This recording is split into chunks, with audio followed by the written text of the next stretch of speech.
Howdy folks, Doc here with Last Best Tool, and today I want to go over some kind of emergency use tools. These might find their way into your kit for vehicle travel or even around the house if you need, your household breaching needs, if you will. And I just wanted to point out a few aspects that got me thinking when I did this review on the in my kind of cool tool alert for this demo driver that Milwaukee makes that I said I keep in my car. I actually have one of these in the kind of the left side door pocket in all the vehicles, and that's basically to give me, a running start should I need any kind of extraction or breaching tool, window breaking, etc. You don't have to have something fancy to bust windows. Little tiny rocks do it all the time. But then I started thinking about the other tools that I have, especially if I'm doing longer trips or off-roading, or I do a lot of overlanding, well, I used to, and got some big trips planned. So I wanted to start out by kind of using some conventional tools and then move into some specifics. Obviously, a lot of people carry a good knife in their vehicle for knifely jobs. Important to have that. But it also is a tool that can have multiple purposes. This one is a Gerber LMF. First of all, I want you to notice it's not easy to get out. So if you've got an injured arm and you need to bust something, a window, this may not be the right tool. Instead, I'd get a glass breaker. But as far as a tool that's got a thick enough blade that you can use it as a pry bar, and a tool that may have some other stuff, serrated can help cut seat belts, although look how far into the blade you have to stick that. But if you can get some good traction down in there, the serrations or a dedicated seatbelt cutter are essential. And of course a striking pommel, something that you can really start to bust out glass. In this case, it's good to have some sort of really aggressive finger and thumb stops, so you don't slide your hand up, because again, who knows when things will happen. Often it's icy and cold, but you may need to be able to employ a knife or cutting tool. Just you want to be able to access it, and it's no fun if you're stuck here and trying to pry it out between your legs or hook it on something to get it out. So just be aware of that. Classic in my old kit were standard pry bars, high quality ones, and I like the bright handles.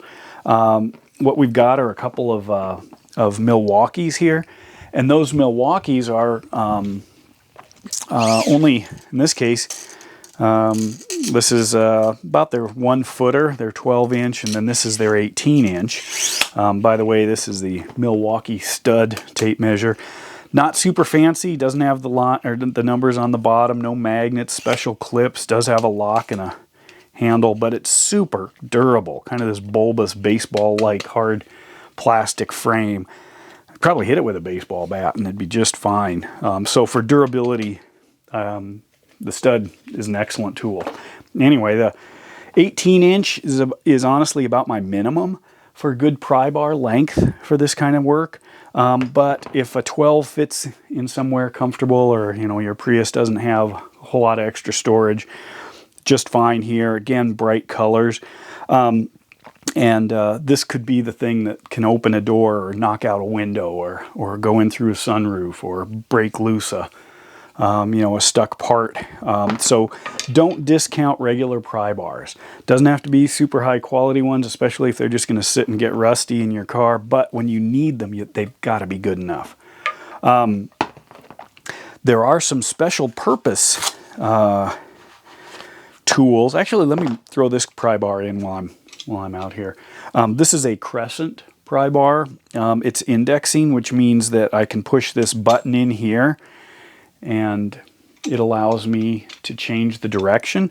Super beefy. In fact, it's actually a bigger shaft than the Snap-on, although I'm not sure of the quality of metal. I assume it's good enough, but I haven't had any trouble with it. It also works as a hammer with this striking surface here. Kind of noisy, but you know what? It's a one-time use if it's an emergency. That's okay. But this indexing does allow you to get into a lot more places than just a pry bar, a fixed pry bar. And then you definitely want a long enough, solid enough handle that you could even put a pipe over or get a couple of people on to try to bust something free. This is a flow-through shaft all the way out. The reason that is important is it guarantees that you've got that much strength. You know, if you happen to be grabbing the very end, how far does this actually go in? However, something to concern yourself, especially with electrical vehicles, is, you know, that it also now can conduct electricity all the way to the handle, and I doubt this one's rated for, you know, 10,000 volts or something, but just be aware, especially in some of the modern vehicles, there might be a lot of juice flowing around. But for price and features, definitely something to think about. You can, of course, use it around the house to pull nails and use it as a regular pry bar, but there's a lot of energy here just waiting for a good job. But I wanted to point out some smaller ones. This is the Victorinox or Swiss Army rescue tool. Has a locking serrated blade with kind of a nod to Spyderco because it actually has a hole, so you can open this thing one-handed. It's possible. That's not a feature that you often see on Swiss Army knives. I do find it odd, this liner lock, this little metal piece moves in the opposite direction, so you're actually moving your thumb in line. It's kind of weird versus out. It does have a glass breaker right here. A lot of these, this one's just sharpened steel. Some of them have carbide tips. But what's kind of interesting about this thing is this particular blade here. I wish it locked, but it doesn't. This is actually a glass saw. It is designed literally to like saw out a windshield nice and smooth, assuming you got plenty of time to do something like that. That's what it's created for. I've seen videos, I haven't tried it, but I've seen videos of them working, and it just looks really slow and a really good way to pulverize glass into small shards and get it onto your victims, or the victims of the crash. But there it is. Glow-in-the-dark handle, a couple of other basic Swiss Army tools. This is a Benchmade seatbelt cutter. I think they call it the Hook 8. They're the 8 MED for medical. This particular one is designed, drop your little finger in here, index those 3 other finger holds. You've got a good solid grip all the way through a closed fist, and that allows you to cut straps, seat belts, things like that. And these are designed kind of, instead of just, you know, a nice smooth paper cut, for pretty aggressive yanking and cutting. So you go to town on it. The idea is the person's stuck, you got to get them out. So all you need is a knife for that, and it can be used to remove bandages or, you know, remove clothes, shoes, whatever, to get up close to skin without risking cutting like you would with a knife blade. A couple of other little tools, small wrench, hook. There's an oxygen tank down here. Anyway, these are available. They're kind of pricey for one-time use, you know, generally most people, unless you're an EMT. But it's a good tool to have handy, especially with the amount of seatbelt failures. And I think that's due to us eating in our cars, which we do a lot more, so you clog up the works. All right, next thing I want to go into are these two guys here. This is a council tool. Show you that council tool, Apocalaxe, fun name, and this guy here, in this wildly over-engineered sheath, is the Ontario Spax. It's kind of a classic old design. I don't know where it started, World War II or something, but anyway. These two guys here, pretty incredible as far as kind of piling on tools in some sort of a kind of an emergency tool design that starts with the hatchet. Both of them have a cutting surface. This cutting surface here on this is highly rounded, so it's horrible for wood processing, but good for breaching. Inside here, this flat line here is mostly a gas shutoff. You know, there's enough there that you could put it over and shut off a gas line. And then this forms a pentagon, which is like the top of a fire hydrant.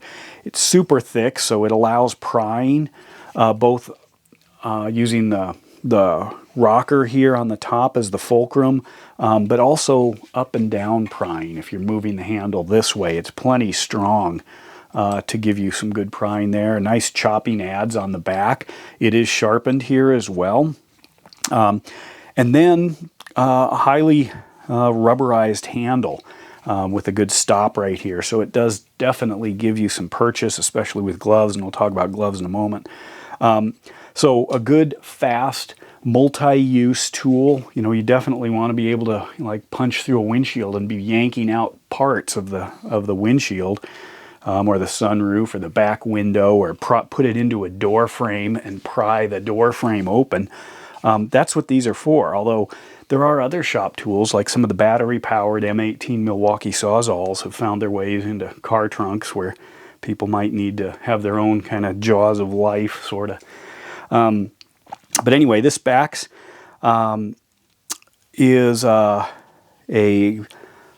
U.S. product from Ontario Knife Company. I think it's 1095 steel, so it's a spring steel, which means it tends to bend and recover its shape rather than bend and stay bent or crack or snap. So it's specifically designed with that in mind, although that does tend to rust it. So a lot of 1095 stuff you see covered with a powder coat to protect the steel. This is the Apocalaxe. Council tool, again, USA made. You can see that up here in this beautifully kind of crude machine or forging.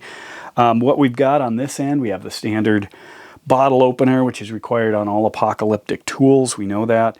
Lanyard hole. This is a pry bar. It's got a slight wedge there. Not much, not enough that you're going to get hurt, and it's still enough of a surface that you could pound on it with a hammer if you needed to. As you move up, it's got a fairly thin but pretty solid rubber grip that's just overmolded, again, solid all the way through. Indexed without any major finger guards. But you can slide up and grab it up here if you need that. This is another handhold inside here. Turns it into more of a kind of a punching tool, a scraping tool, a little more dexterity. It's kind of reminiscent of the old battle axes that were bearded, and what bearded meant is that the blade actually extended down but wasn't connected, so you could slide your hand up underneath the blade and use it when you needed a smaller tool rather than a full-length battle axe. Has a hammer on the top, and then a fairly dull but still present kind of a gut hook cutting tool here. You could easily cut cords. This would need a lot more sharpening if you were going to try to slice through a seat belt with it. This brings me to talk about gloves. Obviously, if I slam into this, this is going to hurt. And now in an emergency, we put all things on the back burner, but if I've got a big blade and I'm trying to do some heavy work, what do I need? Well, in reality, I always have a light pair of gloves. You've seen these before. I think these are the goat skin Milwaukees. Good high dexterity glove, but probably not enough for rescue. Minimum, I'd go with maybe one of these like mechanics here. These rubberized knuckles are critical when you're banging things around. This does make a heck of a difference, and you want it full-sized. Sometimes they can be in the wrong place. They're just designed on paper, not for actual use, and you want something that isn't going to catch fire easily. I actually have some kind of Nomex-like gloves that are designed for working around very hot or burning material. However, for kind of emergency work, I would want something a little tougher, and in fact, maybe something along this line. This Cryptex has beefy knuckles across the back, very grippy surface. You want these little snug. They aren't for comfort at the moment. And then, in the past, I've always had like ice climbing gloves. This is carbon fiber inserts. Doesn't have up around the front two fingers, but what this was designed for was specifically using a tool like this onto a flat surface where there was a big risk you were going to slam your hand in as well as the tool. So that's where having these knuckle buffer or pads really makes a difference. And with ice climbing, you were using your ice tools, and you really didn't want to risk or especially be hesitant for slamming your ice tool into the ice fully, because you didn't want to hurt your hand. So think about the handy gloves, or the gloves to have handy when you're going to access one of these tools. Anyway, so you can see, whoops, where'd that Apocalaxe go? You can see, that definitely does make a big difference. It's going to be a lot less risky. It's going to make me want to, dive in with a little bit more reckless abandon. But anyway, large cutting surface on this. It's fairly straight, so it is completely different than the cutting surface on the Ontario. I tend to think that this Apocalaxe surface is a little better for just having a general car tool, but the Spax has been around for quite a while. This one costs less, maybe about half the price of the Apocalaxe, but when you really need something, price isn't what you're thinking about. Which brings me to this. This is a Halligan tool. Halligan, Hugh Halligan in particular, was the fire chief in New York City back in the 1940s. And he is the one that essentially took some breaching tool designs and put them into one tool. And these are everywhere. Every fire department's got them. In fact, I noticed the Secret Service carrying one off the president's plane once after it landed. This one here is a 24-inch model. And 24 inches, or 2 feet, is not standard. The standard is at least 30 inches. But this thing alone is probably close to, 12 to 15 pounds. It is a mean tool. It is not designed, for showing off, carrying around. It's designed for nothing but work. It has 3 main points designed for 3 specific kind of jobs or tasks, and all 3 can be pounded on with a hammer. So if I need to drive this into a wall, into a door frame, into a lock to break it, or other fasteners, I've got a striking surface right here to just wail on, this big block here. If I need to put this into this spike into a surface for whatever reason, I need a striking surface. And there it is. And of course the prying adze down here, if I need to pound that into something, there's the striking surface there. So you can see it's designed to wail on with a hammer, so a hammer often accompanies this. It is solid, USA made. It's a council tool, 24-inch Halligan. These eyelets here were designed for a sling. Imagine you had to carry this thing up, 20, 30 flights of stairs or something. It'd be nice if it had something you could throw it around your back, because you've also got a lot of other gear. I chose those as my ending and starting points for a paracord wrap, and I did that for a couple of reasons. One is to see it a lot easier. You don't want things that look gun-like, to be running out of your car up towards something. And this can have some unusual shapes depending on the shadows. However, it also makes it easier to find, and if you're using it barehanded in cold weather, much less conduction. But anyway, this thing, if you watch videos on how to use Halligans, there's dozens of very specific ways to use it, and then it's just a monster tool that you just look at the problem and here's your solution. You just have to figure out how to make this thing do what you want. But it really, if you look at it compared to just a small axe or hatchet, you can see it's next level.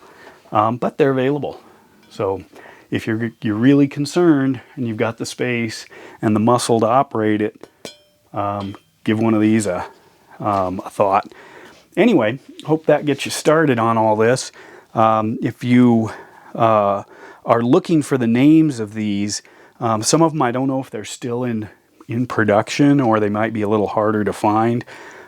So there may be other versions. These things seem to come and go, except the Spax. So you might have to do some digging, and good luck. Anyway, with that, Doc out.